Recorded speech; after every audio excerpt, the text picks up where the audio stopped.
Hi, I'm Lee. Today we're here at the Charles Sturt University Fish Labs. We're going to learn all about pit tagging. Pit tagging is a special technology where we put microchips into fish and we use that for all sorts of information about fish migration. But as you'll see today, pit tagging is a very specialist technique and there's lots of different little techniques we have to learn to do it properly. So that's going to be the focus of all of our things we do today. There's lots of specific equipment we need for pit tagging. Here we have our aerated fish tanks, which are important for keeping the fish and for recovery. We've got all of our different pieces of equipment here, which we'll go through in detail. We also need our fish anaesthetic and our fish recovery bins. But essentially, prior to thinking about putting tags in fish, we need to have a fairly orderly type of workstation so that we look after the fish and also ourselves. So effectively, this is what we're here to learn about today. This is a pit tag, sometimes known as a microchip. It's the same technology that gets put into cats and dogs for identification. We're just putting them into fish so that we can identify fish. So we can get pit tags which are actually quite large. This is a 23mm tag, which is designed for big fish. We can also get much smaller tags which go into smaller fish. And really the size of the tag depends on your research questions and the type of fish that you're working on. When the tag itself goes into an antenna's electromagnetic field, it powers the copper cable and that causes the tag to transmit its unique number, and that's picked up by the antenna.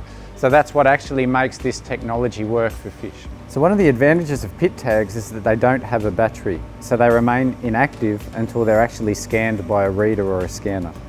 The reader itself sends out a very low frequency signal via the antenna, and that's received or picked up by a copper coil which is within the tag itself.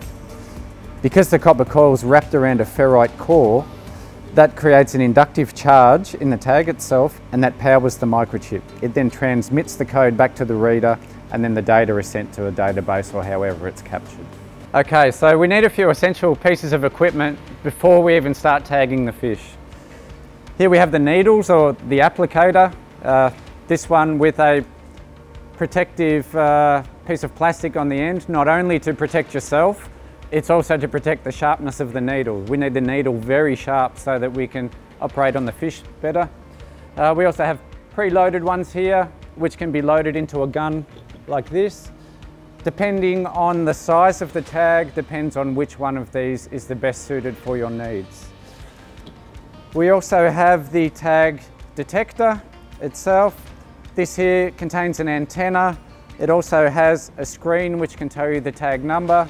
This particular model also has a data logger function where it records the data as you scan the fish. Also essential are gloves. Gloves protect your own hands. Gloves also protect the fish from any damage when you're handling the fish. We'll need some anaesthetic. We'll go through this a little later on, but anaesthetic is essential so that the fish are calmed down.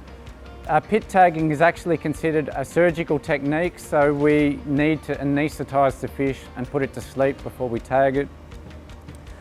Measuring board like this one is essential. It's curved so that it meets the shape of the fish as well. We can handle the fish easily. We can also measure the fish and take any essential components that we need. And finally, the data sheet is extremely critical because this is where we put all of the information about the fish which we later enter into the database. You can design any kind of database you need for your needs, but there are certain critical elements that we'll go through. And finally, you also need some tubs, one for the anaesthetic and one for recovery. These are absolutely critical so that we can prepare the fish for the operation and that we have all of the equipment all easily accessible so that we can process the fish as quickly as possible.